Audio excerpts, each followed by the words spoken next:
Hi കൂട്ടുകാർ, അസ്സലാമു അലൈക്കും വറഹ്മത്തുള്ളാഹി തആല വബറകാതുഹു. ഇസ്ലാമിക് എഡ്യൂക്കേഷണൽ ബോർഡിൻ്റെ കീഴിലുള്ള ഇംഗ്ലീഷ് മീഡിയം സ്കൂൾ മദ്രസയുടെയും ബോർഡിംഗ് മദ്രസയുടെയും 7ാം ക്ലാസ്സിലെ അഹ്കാമു തജ്വീദിലെ അദ്ദറസു റാബി 4ാമത്തെ പാഠം ബിലിസാനിൻ അറബിയിൻ. അറബി അക്ഷരങ്ങളെ കുറിച്ചിട്ടാണ് നമ്മൾ ഈ പാഠത്തിൽ മനസ്സിലാക്കുന്നത്. അറബി അക്ഷരങ്ങൾ എന്താണ്, അതിൻ്റെ മഹ്റജുകൾ, അതൊക്കെയാണ് നമ്മൾ പാഠത്തിൽ മനസ്സിലാക്കേണ്ടത്. നമുക്ക് പാഠത്തിലേക്ക് കടക്കാം. ബിസ്മില്ലാഹിർ റഹ്മാനിർ റഹീം. ബോർഡിൽ മനോഹരമായ ഒരു ചാർട്ട്. അപ്പോൾ നമ്മൾ ഹിജായിയായ അറബി അക്ഷരങ്ങൾ അല്ലേ, ഹിജായിയായ അക്ഷരങ്ങൾ 29 എണ്ണം.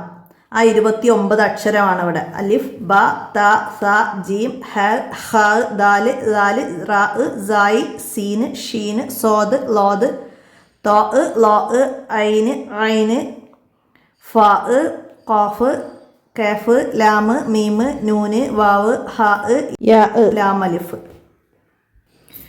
കുട്ടികളെ, ഇതര ഭാഷകളിലുള്ള അക്ഷരങ്ങളിൽ നിന്ന് വ്യത്യസ്തമാണ് അറബി അക്ഷരങ്ങളുടെ ഉച്ചാരണം. അറബിയിൽ മാത്രമുള്ള ഏതാനും അക്ഷരങ്ങളും ഉണ്ട്. നിങ്ങൾ ചാർട്ടിൽ നിന്ന് അവ കണ്ടെത്തി എഴുതുക. അതായത് നമ്മൾ അറബിയിൽ മാത്രം ഉള്ള ചില അക്ഷരങ്ങളുണ്ട്. ലോദ്, ലോ, ആ അക്ഷരങ്ങൾ അറബിയിൽ മാത്രമേ ഉള്ളൂ. നമ്മൾ മലയാളത്തിൽ അതിനെക്കുറിച്ച് നമുക്കൊരു അക്ഷരം എഴുതാനോ ഒന്നും കഴിയൂല. അപ്പോൾ അത് മാത്രം നമുക്ക് എന്ത് ചെയ്യണം, ഇവിടെ തിരഞ്ഞെടുത്തിട്ട് എഴുതണം.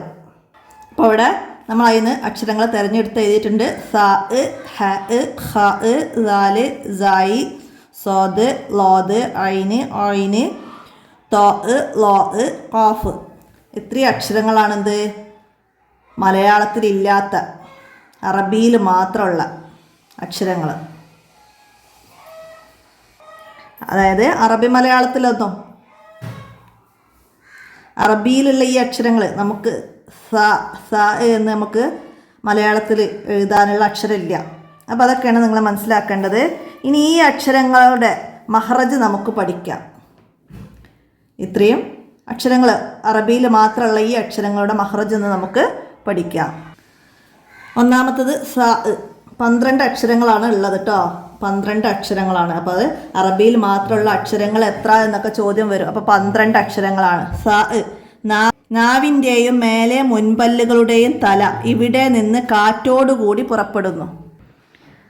നാവിൻ്റെയും മേലെ മുൻപല്ലുകളുടെയും തല ഇവിടെ നിന്ന് കാറ്റോട് കൂടി പുറപ്പെടുന്നു. അപ്പോൾ ഈ അക്ഷരങ്ങളുടെ മഹ്റജ് നന്നായിട്ട് പഠിക്കണം. നമുക്ക് എക്സാമിന് ചോദ്യങ്ങൾ വരും. എങ്ങനെയാണ്, നാവിൻ്റെ മുരടും അണ്ണാക്കും ഏത് അക്ഷരത്തിൻ്റെ മഹ്റജാണ് എന്നൊക്കെ ചോദ്യം വരും. നാവിൻ്റെ മുരടും അണ്ണാക്കും ഏത് അക്ഷരത്തിൻ്റെതാണ്, ഖാഫിൻ്റെതാണ്, ഖാഫിൻ്റെതാണ്. അപ്പോൾ അതൊക്കെ മനസ്സിലാക്കണം.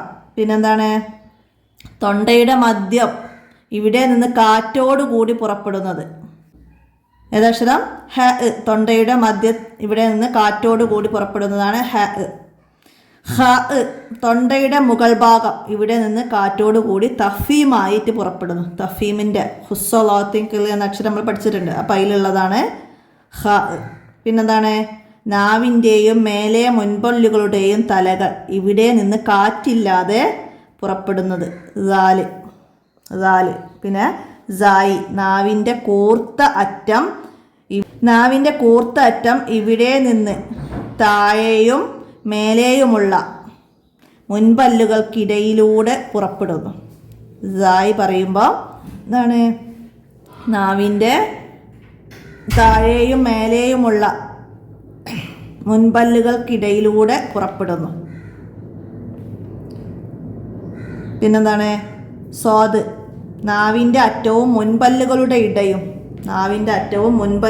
ഇടയുമാണ് സ്വാദ്. ഇവിടെ നിന്ന് തഫീമോട് കൂടിയാണ് പുറപ്പെടുന്നത്. ലോദ്, നാവിൻ്റെ അരുവും മേലെ അണപ്പല്ലുകളും, നാവിൻ്റെ അരു മേലെ അണപ്പല്ല് ഏതെങ്കിലും ഒരു സൈഡിലെ അണപ്പല്ലിമിലോടാണ് അത് ചേർന്ന് വരിക. ലോദ് ഒന്ന് ശ്രദ്ധിച്ച് നമ്മൾ പറഞ്ഞു നോക്കുമ്പോൾ നമുക്കറിയാം. ലോദ് അണപ്പല്ലുകൾ ഇവിടെ നിന്ന് തഫീമോട് കൂടി പുറപ്പെടുന്നതാണ്. അപ്പോൾ തഫീമോട് കൂടി പുറപ്പെടുന്ന അക്ഷരങ്ങൾ ഹുസ്സലോത്തിങ്കിൾ എന്നതിലെ ഹ, സോദ്, ലോദ്, ഐന്, തോ, ലോ, ഖാഫ്, ഇത്രയും അക്ഷരങ്ങളൊക്കെ ഉണ്ട്. അപ്പോൾ അതൊക്കെ പ്രത്യേകം മനസ്സിലാക്കണം. പിന്നെന്താണ് ലാദ് പറഞ്ഞ്, പിന്നെ ഐന്. തൊണ്ടയുടെ മദ്യം ഇവിടെ നിന്ന് കാറ്റില്ലാതെ പുറപ്പെടുന്നു. തൊണ്ടയുടെ മദ്യം, നമ്മൾ തൊണ്ടയുടെ താഴെ അറ്റം, തൊണ്ടയുടെ മേലെ അറ്റം, മദ്യം എന്നൊക്കെ പറഞ്ഞിട്ട് ഹൽക്കിൻ്റെ അക്ഷരങ്ങൾ പഠിച്ചിട്ടുണ്ട് അല്ലേ. അപ്പോൾ ഐന് തൊണ്ടയുടെ മദ്യം ഇവിടെ നിന്ന് കാറ്റില്ലാതെ പുറപ്പെടുന്നു. ഐന് തൊണ്ടയുടെ മുകൾ ഭാഗം ഇവിടെ നിന്ന് കാറ്റില്ലാതെ തഫീമോടുകൂടി പുറപ്പെടുന്നു. പിന്നെ എന്താണ് നാവിൻ്റെ തലയും മേലെ മുൻപല്ലുകളുടെ മുരടുമാണ്. പറഞ്ഞു നോക്കുമ്പോൾ അറിയാം നാവിൻ്റെ തല എവിടെ തട്ടണമെന്നൊക്കെ ശ്രദ്ധിച്ചാൽ നമുക്ക് പെട്ടെന്ന് മനസ്സിലാക്കാൻ കഴിയും. ഇവിടെ നിന്ന് കാറ്റില്ലാതെ തഫീമോട് കൂടി പുറപ്പെടുകയാണ്. പിന്നെ നാവിൻ്റെയും മേലെ മുൻപല്ലുകളുടെയും തലകൾ ഇവിടെ നിന്ന് തഫീമോട് കൂടി പുറപ്പെടുന്നു. പിന്നെ കാഫ് നാവിൻ്റെ മുരടും അണ്ണാക്കും ഇവിടെ നിന്ന് കാറ്റില്ലാതെ തഫീമോട് കൂടി പുറപ്പെടുന്നു. അപ്പോൾ കാറ്റില്ലാതെ തഫീമോട് കൂടി പുറപ്പെടുന്ന അക്ഷരങ്ങളാണ് ഏതൊക്കെ? ഏതാണ്? ഖാഫ്, തോ, ഖാഫ്, തോ. ഇത് കാറ്റില്ലാതെ തഫീമോട്. അതേപോലെ ഐന് കാറ്റില്ലാതെ തഫീമോട് കൂടി പുറപ്പെടുന്നത്. പിന്നെ കാറ്റോട് കൂടി തഫീമോട് കൂടി പുറപ്പെടുന്ന, കാറ്റോട് കൂടി തഫീമായി പുറപ്പെടുന്നതാണ് ഖാ. അപ്പോൾ അത് കാറ്റോട് കൂടി തഫീമോട് കൂടി പുറപ്പെടുന്നത് ഖാ. കാറ്റോട് കൂടി തഫീമായിട്ട് പുറപ്പെടുന്നതാണ് ഖാ. മനസ്സിലായില്ലേ? അപ്പോൾ ഇവിടെ കാറ്റില്ലാതെ പുറപ്പെടുന്ന ഐന്, തോ, കാഫ്. അപ്പോൾ അതൊക്കെ മനസ്സിലാക്കുക. കാറ്റില്ലാതെ പിന്നെ തഫീമോട് കൂടി പുറപ്പെടുന്ന അക്ഷരങ്ങൾ നമ്മൾ പഠിച്ചത് അതൊക്കെ മനസ്സിലാക്കണം കേട്ടോ. എന്നാലും നമുക്കിതിൽ നിന്ന് ചോദ്യങ്ങൾ വന്നാൽ എഴുതാൻ കഴിയുള്ളൂ. ഇനി എന്താണ്? ദഫ്തർ തോലിബ് നോക്കണം. പിന്നെ നമുക്കിവിടെ നോക്കി ഓതാൻ സൂറത്തുൽ ബക്കറയിലെ 191 മുതൽ 237 ആയത്ത് വരെ മഹ്റജുകളൊക്കെ ശ്രദ്ധിച്ച് തർത്തീലായിട്ട് പാരായണം ചെയ്യുക. ഹിഫ്ലിൻ്റെ ഭാഗം വരുന്നത് യാസീനിലെ 23 ആയത്ത് മുതൽ 29 വരെയും വാക്കിയയിലെ 19 ആയത്ത് മുതൽ 26 ആയത്ത് വരെയും. ദഫ്തർ തോലിബിൽ നമുക്ക് ചോദ്യങ്ങൾക്ക് ഉത്തരം ഒറ്റവാക്കിൽ ഉത്തരം എഴുതാനാണ്. തൊണ്ടയുടെ മധ്യത്തിൽ നിന്ന് പുറപ്പെടുന്ന 2 അക്ഷരങ്ങൾ ഏതൊക്കെയാണ്? ഹ ഐനും.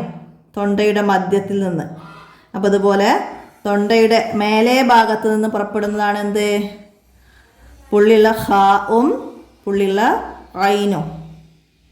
തൊണ്ടയുടെ മേലേ ഭാഗത്തു നിന്ന്. അപ്പോൾ ഇവിടെ മധ്യത്തു നിന്നാണിത്.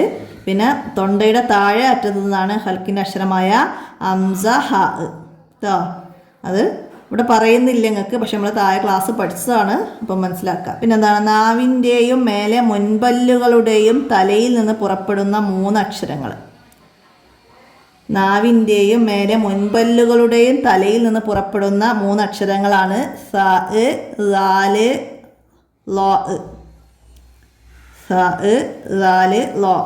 അപ്പോൾ അത് മനസ്സിലാക്കുക. പിന്നെന്താണ്? നാവിൻ്റെ മുരടും അണ്ണാക്കും. നാവിൻ്റെ മുരടും അണ്ണാക്കും ഏത് അക്ഷരത്തിൻ്റെ മഹ്റജാണ്? ഖാഫാണ് കേട്ടോ. ഖാഫ്. തൊണ്ടയുടെ മുകൾ ഭാഗത്ത് നിന്ന് കാറ്റോടുകൂടി തഫീമായി ഉച്ചരിക്കേണ്ട അക്ഷരം. തൊണ്ടയുടെ മുകൾ ഭാഗത്ത് നിന്ന് കാറ്റോടുകൂടി തഫീമായി ഉച്ചരിക്കേണ്ട അക്ഷരം ഏതാണ്? ഹ. നമ്മൾ പറഞ്ഞില്ലേ, ഹ ആണ്. തൊണ്ടയുടെ മുകൾ ഭാഗത്ത് നിന്ന് കാറ്റോടുകൂടി പുറപ്പെടുന്നത് ഹ, തഫീമായിട്ട് പുറപ്പെടുന്നത് ഒരക്ഷരമാണ്. അപ്പം അത് മനസ്സിലാക്കുക. ഇതുപോലെ കാറ്റില്ലാതെ തഫീമായിട്ട് ഉച്ചരിക്കേണ്ട അക്ഷരങ്ങൾ ചോദിച്ചാൽ നമ്മൾ നേരത്തെ പറഞ്ഞില്ലേ, കാറ്റില്ലാതെ ഖാഫ്, ഐന്, തോ. അപ്പോൾ അതൊക്കെ മനസ്സിലാക്കണം. പിന്നെന്താണ്? തോഇൻ്റെ മഹ്റജ് നാവിൻ്റെ തലയും. പിന്നെന്താണ്? തോഇൻ്റെ മഹ്റജ് നാവിൻ്റെ തലയും മേലെ മുൻപല്ലുകളുടെ മുരടുമാണ്. അപ്പോൾ അത് എഴുതി കൊടുക്കാം. പിന്നെ നാവിൻ്റെ അരുവും മേലെ അണപ്പല്ലുകളുമാണ്. എന്തിൻ്റെത്? അണപ്പല്ലിൻ്റെ നാവിൻ്റെ അരു അണപ്പല്ലുമ്പോൾ തട്ടുന്നത് ഏതായിരുന്നു? ലാദിൻ്റെ മഹ്റജ്. പിന്നെ നാവിൻ്റെ അറ്റവും മുൻപല്ലുകളുടെ ഇടയുമാണ് സ്വാദിൻ്റെ മഹ്റജ്. സ്വാദ് നാവിൻ്റെ അറ്റവും മേലെ മുൻപല്ലുകളുടെ ഇടയുമാണ് സ്വാദിൻ്റെ. അപ്പോൾ അതുപോലെ നമുക്ക് വേറെ അക്ഷരങ്ങൾ വന്ന് ചോദ്യങ്ങളായിട്ട് വരാം. അപ്പം നമുക്ക് എഴുതാൻ കഴിയുന്ന രീതിയിൽ പാഠം നന്നായി മനസ്സിലാക്കി പഠിക്കണം. അടുത്തത് എന്താണ്? നുജിബ് ചോദ്യങ്ങൾക്ക് ഉത്തരം എഴുതാനാണ്. ഐനിൻ്റെ മഹ്റജ് ഏത്? അത് എങ്ങനെ ഉച്ചരിക്കണം? എന്താ എഴുതുക? അപ്പം ഐനിൻ്റെ മഹ്റജാണ്. അപ്പോൾ അതെവിടെ നിന്നാണ്?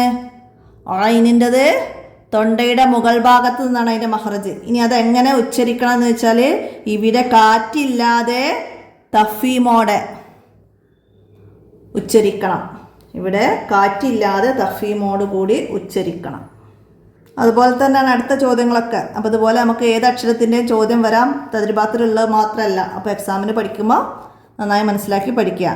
പിന്നെന്താണ് സായിൻ്റെ മഹ്റജ് ഏത്? അത് എങ്ങനെ ഉച്ചരിക്കണം?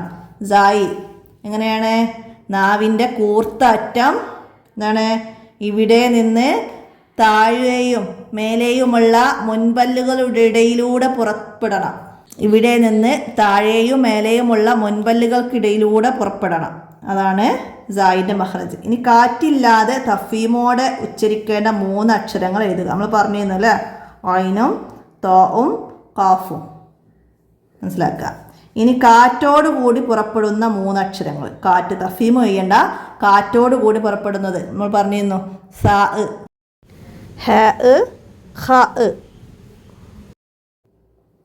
ഇങ്ങനെ 3 അക്ഷരങ്ങൾ. സ്വാദ് എന്ന അക്ഷരത്തിൻ്റെ മഹ്റജ് ഏത്? അത് എങ്ങനെ ഉച്ചരിക്കണം? സ്വാദ് നാവിൻ്റെ അറ്റവും മുൻപല്ലുകളുടെ ഇടയുമാണ്. ഇവിടെ നിന്ന് തഫീമോട് പുറപ്പെടണം, ഉച്ചരിക്കണം. അപ്പോൾ എങ്ങനെ ഉച്ചരിക്കണം എന്ന് വെച്ചാൽ ഇവിടെ നിന്ന് തഫീമോടെ പുറപ്പെടണം. അങ്ങനെയാണ് അത് ഉച്ചരിക്കേണ്ടത്. അപ്പോൾ ഇത്രയാണ് നിങ്ങൾക്ക് ഇവിടെ വർക്ക് വന്നത്. പിന്നെന്താണ് ഇവിടെ? സൂറത്തുൽ ലൈൽ. അതിൽ ഈ അക്ഷരങ്ങളൊക്കെ ഇപ്പോൾ നമ്മൾ പറഞ്ഞ അക്ഷരങ്ങളൊക്കെ ഇതേ മഹ്റജിൻ പ്രകാരം നിങ്ങളോട് ഓതാനാണ് നിങ്ങൾക്ക് ഇവിടെ വന്നത്. അപ്പോൾ അതൊക്കെ മനസ്സിലാക്കി പഠിക്കുക. അപ്പോൾ ഇത്രയാണ് ഈ 4ാമത്തെ പാഠത്തിൽ നിങ്ങൾക്ക് മനസ്സിലാക്കി പഠിക്കാനുള്ളത്. അപ്പോൾ എല്ലാവരും മനസ്സിലാക്കി പഠിക്കുക, ഉപകാരപ്പെടുത്തുക. വീഡിയോ കൂട്ടുകാർക്കൊക്കെ ഷെയർ ചെയ്ത് കൊടുക്കുക. എന്തെങ്കിലും തെറ്റുകളൊക്കെ പറഞ്ഞു പോയതിൽ കട്ട് ചെയ്യാൻ വിട്ടതൊക്കെ ഉണ്ടെങ്കിൽ കമൻ്റായിട്ട് അറിയിക്കുക. അസ്സലാമു അലൈക്കും വറഹ്മത്തുള്ളാഹി വബറകാതുഹു.